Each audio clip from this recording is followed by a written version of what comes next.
Hello everyone. Today we are going to talk about a comedy horror film called The Babysitter from 2017.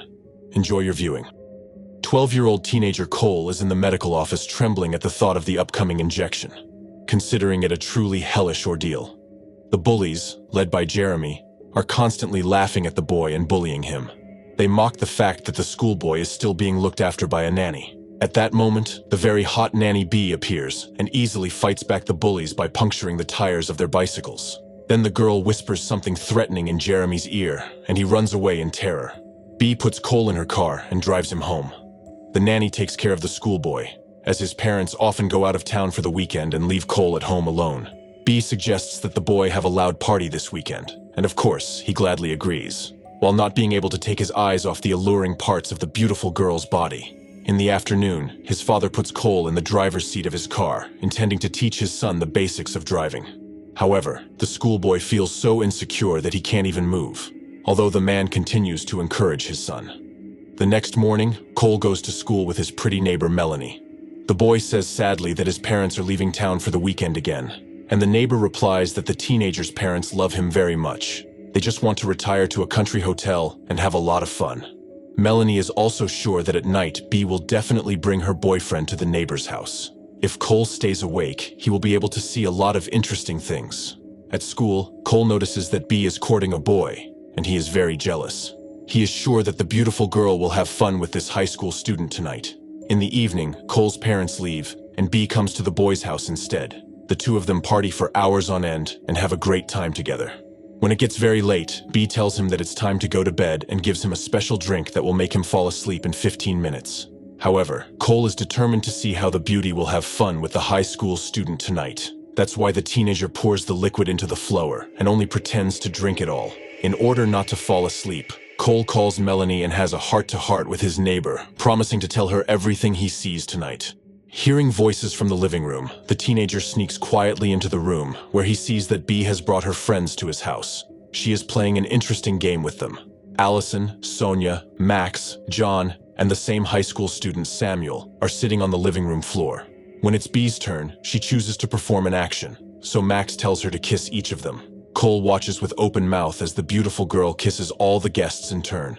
When it's Samuel's turn, he looks very nervous. B kisses him gently and then suddenly pulls out two sharp objects and stabs him in the head. Cole can't believe his eyes.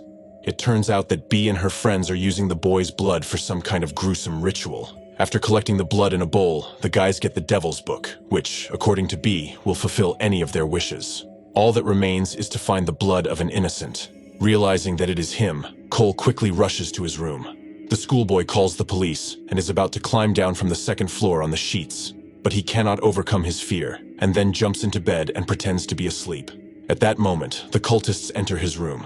Sonia takes out a syringe and draws blood from the boy's vein on the second attempt, and Cole has to make a lot of effort not to give himself away. When the guests leave the room, Cole runs to the window again, but the teenager begins to feel dizzy and faints. Cole wakes up tied to a chair in the living room, surrounded by cultists. B states that she immediately felt unwell and returned to the room. The teenager tries to quietly cut the ropes on his hands with a penknife, but all his actions are reflected in the mirror. At that moment, a police car pulls up to the house. Cole screams and calls for help. Two guys are armed with pistols, and when the cops break into the house, Max eliminates one of them. The second cop shoots Allison in the chest. B eliminates the second cop, and his blood fills John's face. The cultists surround Cole again, and the wounded Allison screams in pain. Cole runs to the second floor, and John chases after him, but slips on a toy car, falling from the second floor and going to the other side. Cole runs into his room, and having no choice, grabs the window. Max almost grabs the teenager, who falls to the ground and hits his back hard. However, Cole is strong enough to run to a small utility room. Nearby, the teenager grabs something that might be useful for self-defense and returns to the basement of his house. Cole trembles with fear when he sees several spiders and mousetraps inside, but still hides under a piece of cloth. Soon, Sonia appears, trying to find Cole. The girl crawls past, but Cole reveals himself by throwing away an approaching spider. The teenager sets off a huge firework, but it flies past the cultist. Cole runs out of the basement and slams the bars behind him, and the powerful explosion of the fireworks sends Sonia into a world of pink unicorns. Max runs outside when he hears a noise outside. Cole runs away, and immediately climbs into his treehouse, where he spent his entire childhood. The stalker takes his time and smiles devilishly, realizing that the teenager can't hide from him now. Max approaches the house and menacingly approaches his victim. However, the old, rotten boards cannot withstand the cultist's weight, and he falls through the floor and dies instantly as the rope wraps around his neck. Angry, B fires a shotgun at Cole, but misses. The teenager runs as fast as he can to his neighbor's house and runs through the door that has just opened, stunning Melanie with his appearance. Cole tells the neighbor that he is being hunted by a group of cultists. At this point, B enters the house, so the teenager has to hide. The girl searches the house, but the teenagers manage to hide in the toilet. Cole apologizes for getting Melanie into this terrible situation and tells a neighbor to call the cops while he deals with the psychopathic Nanny. Impressed by the boy's courage, Melanie gently kisses the neighbor. The kiss boosts Cole's morale so much that he runs outside and shouts to B that he will beat her in a fair fight. Cole boldly returns to his house, where he is surprised to see that the cultists have put everything in order and cleaned up after themselves. The teenager finds a book of the devil in the kitchen, and at that moment, Allison attacks him. Cole presses hard on the girl's wounded chest, which causes her unbearable pain. The fight continues, and Allison grabs a huge, sharp object, while Cole finds nothing better than a small lighter.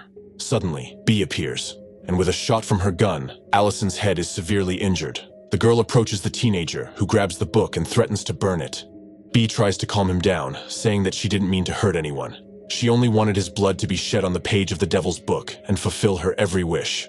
Cole is furious when he finds out that the nanny has been using him all along. He sets the book on fire, and B tries to put out the burning pages. The teenager runs out of the house and heads straight for Melanie's father's cool sports car. Cole gets behind the wheel, and at high speed literally flies into his house, crushing the psychopath with the car along the way.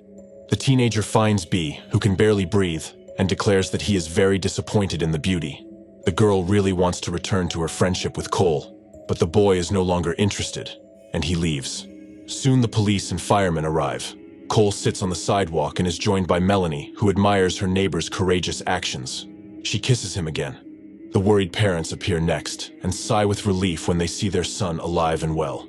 The teenager calmly looks at his parents and confidently declares that he no longer needs a nanny. Firefighters are clearing the rubble of the house. One of the men approaches the place where B was supposed to be lying, but she is no longer there. The firefighter returns and is attacked by an angry cultist screaming at him. If you have watched the video so far, you should know that I am happy to have viewers like you. Thank you for watching to the end. Subscribe to the channel and follow the news. Klontsak Recapped was with you. See you soon.